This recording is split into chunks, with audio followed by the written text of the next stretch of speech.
Hi students, welcome to ABN PRR College of Science online classes. This video is for second year 4th semester BSc Computer Science students. Paper 5 Operating Systems Unit 1 Introduction to Operating Systems. ఈ వీడియోలో మనం operating systems గురించి తెలుసుకుంటాం. What is operating system? Operating system is a system software. Operating system అనేది ఒక system software. Software అంటే ఏంటి? What is software? Software is tested programs plus documentation. అంటే మనం రాసిన ప్రోగ్రామ్స్ని టెస్ట్ చేసి దానికి సంబంధించిన డాక్యుమెంటేషన్ ఉంటుంది. డాక్యుమెంటేషన్ అంటే యూజర్ మాన్యువల్, అంటే ఆ సాఫ్ట్వేర్ని ఎలా ఆపరేట్ చేయాలో చెప్పే ఒక మాన్యువల్ అనమాట. ఈ టెస్టెడ్ ప్రోగ్రామ్స్ ప్లస్ డాక్యుమెంటేషన్ని మనం సాఫ్ట్వేర్ అని చెప్పేసి అంటాం. ఈ సాఫ్ట్వేర్ అనేది 2 టైప్స్లో ఉంటుంది. అవేంటంటే ఫస్ట్ వచ్చేసి అప్లికేషన్ సాఫ్ట్వేర్, సెకండ్ది సిస్టమ్ సాఫ్ట్వేర్. ఈ సిస్టమ్ సాఫ్ట్వేర్లోకే మన ఆపరేటింగ్ సిస్టమ్ అనేది వస్తుంది. అసలు అప్లికేషన్ సాఫ్ట్వేర్ అంటే ఏంటి? అప్లికేషన్ సాఫ్ట్వేర్ అనేది డిజైన్డ్ ఫర్ స్పెసిఫిక్ టాస్క్. ఒక టాస్క్ని మాత్రమే పూర్తి చేయడం కోసం డిజైన్ చేయబడిన ఒక సాఫ్ట్వేర్ని మనం అప్లికేషన్ సాఫ్ట్వేర్ అని చెప్పేసి అంటాం. దీని యొక్క ఎగ్జాంపుల్స్ ఏంటి అంటే MS office, Windows media player etcetera, ఇవన్నీ కూడా దాంట్లోకి వస్తాయి. యూజర్ ఆ పర్టికులర్ సాఫ్ట్వేర్ని ఉపయోగించుకుని తనకు కావాల్సిన ఒక పర్టికులర్ టాస్క్ని పూర్తి చేయడానికి ఇటువంటి సాఫ్ట్వేర్స్ అన్నీ కూడా ఉపయోగపడతాయి. వాటిని మనం అప్లికేషన్ సాఫ్ట్వేర్స్ అని చెప్పేసి అంటాం. నెక్స్ట్ వచ్చేసి సిస్టమ్ సాఫ్ట్వేర్. సిస్టమ్ సాఫ్ట్వేర్ అనేది కంప్యూటర్ హార్డ్వేర్ని ఆపరేట్ చేయడానికి ఉపయోగిస్తాం. It operates the computer hardware, లేదా మనం దాన్ని in other terms we can say that system software provides platform for application software can run. అంటే ఈ సిస్టమ్ సాఫ్ట్వేర్ అనేది అప్లికేషన్ సాఫ్ట్వేర్ రన్ అవ్వటానికి ఒక ప్లాట్ఫామ్ని ప్రొవైడ్ చేస్తుంది.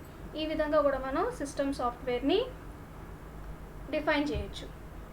ఈ సిస్టమ్ సాఫ్ట్వేర్ అనేది యూజర్కి ఎలా ఉపయోగపడుతుందో ఒకసారి చూద్దాం. యూజర్ అప్లికేషన్ సాఫ్ట్వేర్ని ఉపయోగిస్తాడు.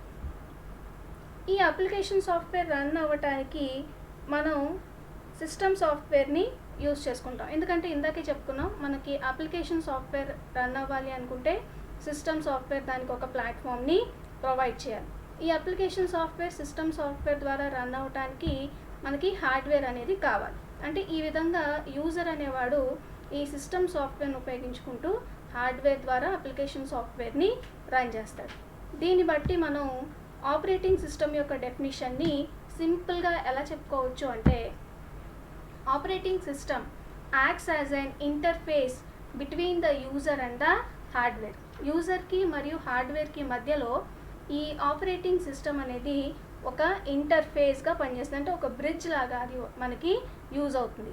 లేదా ఈ ఆపరేటింగ్ సిస్టమ్నే మనం ఇంకో విధంగా కూడా డిఫైన్ చేసుకోవచ్చు.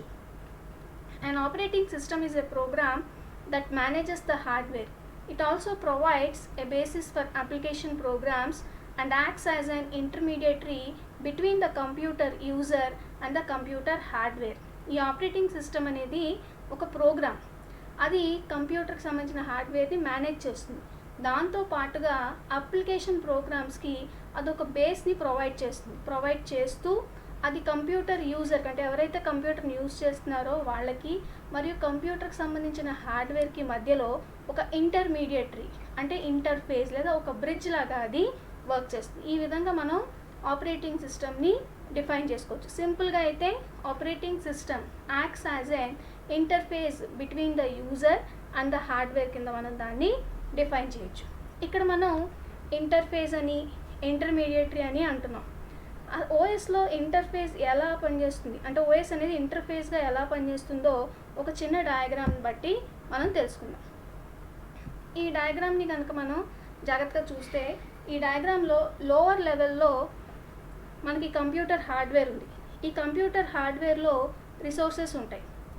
ఈ రిసోర్సెస్ అనేవి ఎలా ఉంటాయంటే సిపియు, మెమరీ, ఐఓ డివైజెస్ ఇవన్నీ కూడా ఉంటాయి. సిపియు అంటే సెంట్రల్ ప్రాసెసింగ్ యూనిట్, మెమరీ అంటే మనకి primary memory, secondary memory. Primary memory అంటే ర్యామ్, రోమ్, సెకండరీ మెమరీ అంటే హార్డ్ డిస్క్ ఇవన్నీ వస్తాయి. అలాగే ఐఓ డివైసెస్ అంటే input and output devices. Input devices అంటే which is used to give input to the system. అలాగే అవుట్పుట్ డివైసెస్ అంటే మనం అవుట్పుట్ చూడటానికి ఉపయోగించుకునేవన్నిటిని కూడా అవుట్పుట్ డివైసెస్ కింద చూస్తాం. అంటే కీబోర్డ్ ఇన్పుట్ డివైస్, మానిటర్ అనేది అవుట్పుట్ డివైస్. ఇవన్నీ కూడా మనకి కంప్యూటర్ హార్డ్వేర్లో ఉంటాయి. వీటన్నిటిని కూడా మనం ఏమంటాం అంటే రిసోర్సెస్ అని చెప్పేసి అంటాం.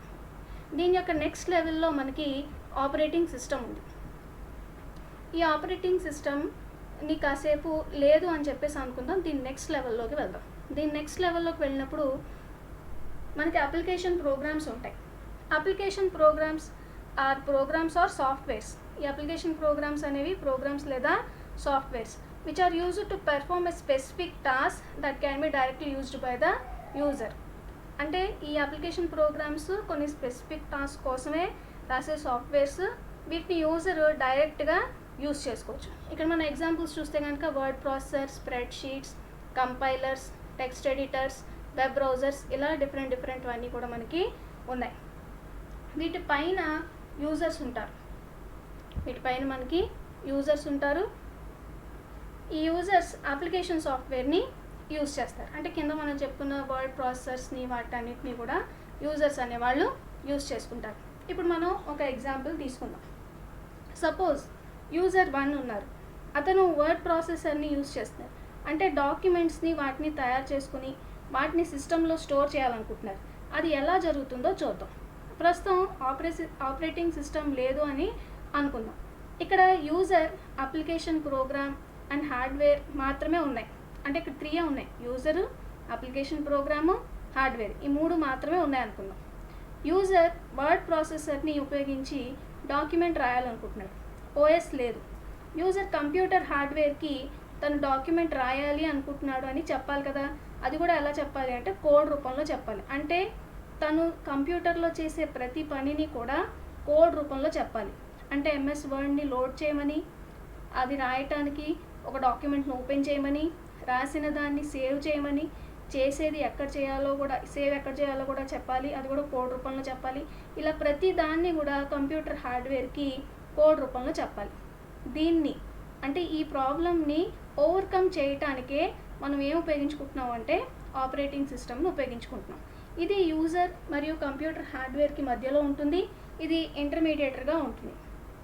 ఇప్పుడు యూజర్ 1 ఎంఎస్ వర్డ్లో డాక్యుమెంట్ టైప్ చేసి సేవ్ చేయాలనుకుంటే జస్ట్ ఎంఎస్ వర్డ్ మీద డబుల్ క్లిక్ చేస్తే చాలు. ఇక ఆ తర్వాత పనంతా ఓఎస్ఏ చూసుకుంటుంది. అంటే వర్డ్ని లాంచ్ చేయటం, టైప్ చేసిన డాక్యుమెంట్ని సేవ్ చేయటం, హార్డ్వేర్కి చెప్పి అది ఎక్కడ సేవ్ అవ్వాలో, ఎలా డిస్ప్లే అవ్వాలో, ఇలా మొత్తం అంతా కూడా ఆపరేటింగ్ సిస్టమే చూసుకుంటుంది. సో చిన్న చిన్న పనులు అన్నీ కూడా మనం ఓఎస్ లేనప్పుడు కోడ్ రూపంలో చెప్పాము. ఇప్పుడు వాటన్నిటినీ కూడా ఓఎస్ఏ చేస్తుంది. ఇలా ఓఎస్ యూజర్కి మరియు కంప్యూటర్ హార్డ్వేర్కి మధ్యలో ఒక ఇంటర్ఫేస్గా పనిచేస్తుంది. దీనివల్ల కంప్యూటర్ని ఉపయోగించటం ఈజీ అవుతుంది. ఈ విధంగా మనం ఓఎస్ యూజర్కి మరియు హార్డ్వేర్కి మధ్యలో ఇంటర్ఫేస్గా పనిచేస్తుంది అని చెప్పుకోవచ్చు. ఇప్పుడు మనం ఆపరేటింగ్ సిస్టమ్కి సంబంధించిన కొన్ని ఎగ్జాంపుల్స్ని చూద్దాం.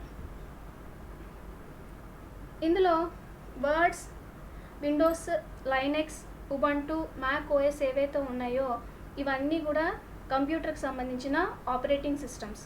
అలాగే ఐఓఎస్, ఆండ్రాయిడ్ ఏమున్నాయో అవన్నీ కూడా మొబైల్కి సంబంధించిన ఆపరేటింగ్ సిస్టమ్స్. ఇవన్నీ కూడా ఆపరేటింగ్ సిస్టమ్స్కి సంబంధించిన ఎగ్జాంపుల్స్. ఇవి కాకుండా చాలా ఆపరేటింగ్ సిస్టమ్స్ ఉన్నాయి. కాకపోతే ఇవి అందరం యూజ్ చేసుకుని ఫేమస్గా ఉన్న ఆపరేటింగ్ సిస్టమ్స్. ఇప్పుడు మనం ఆపరేటింగ్ సిస్టమ్కి సంబంధించిన గోల్స్ని చూద్దాం. అందులో దాని యొక్క ఫస్ట్ గోల్ అంటే ఆపరేటింగ్ సిస్టమ్కి సంబంధించిన ఫస్ట్ గోల్ ఏంటంటే to make computer system convenient to use. మనం ఓఎస్ని కనుక యూజ్ చేయకపోతే యూజర్ మొత్తం ప్రాసెస్ని పెర్ఫామ్ చేయవలసి వస్తుంది. అలాగే యూజర్ కోడ్ని మెషిన్ కోడ్లో మార్చుకోవాలి. ఇలా చాలా కష్టం. ఇలా చేయటం అనేది చాలా కష్టం.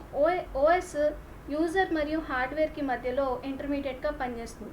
మనం ఓఎస్కి కమాండ్స్ ఇస్తే చాలు, అదే యూజర్కి కావాల్సిన పనులన్నీ చేస్తుంది. ఈ విధంగా ఓఎస్ అనేది కంప్యూటర్ని కన్వీనియంట్గా యూజ్ చేసుకోవటానికి ఉపయోగపడుతుంది. ఇది ఆపరేటింగ్ సిస్టమ్ యొక్క ఫస్ట్ గోల్.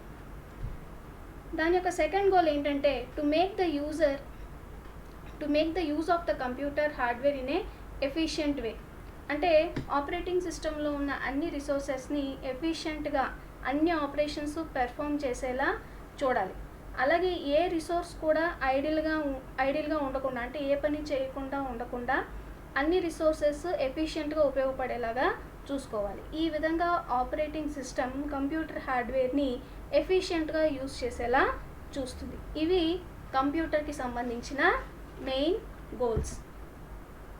ఇంకో విధంగా కూడా చూస్తే operating system may be viewed as a collection of software consisting of procedures for operating the computer and providing an environment for execution of programs. Operating సిస్టమ్ని మనం సాఫ్ట్వేర్ యొక్క collection కింద తీసుకోవచ్చు. ఈ కలెక్షన్లో కంప్యూటర్కి సంబంధించిన హార్డ్వేర్స్ అన్నీ ఎలా ఆపరేట్ చేయాలో ఉండే ప్రొసీజర్స్ అన్నీ కూడా దానిలోనే ఉంటాయి. అలాగే ప్రోగ్రామ్స్ అన్నీ కూడా ఎగ్జిక్యూట్ చేయడానికి ఒక ఎన్విరాన్మెంట్ని కూడా అది ఆపరేటింగ్ సిస్టమ్ అనేది ప్రొవైడ్ చేస్తుంది. ఈ వీడియోలో మనం ఆపరేటింగ్ సిస్టమ్ అంటే ఏంటి, దాని యొక్క గోల్స్ అంటే ఏంటి అనేది తెలుసుకున్నాం. Thank you.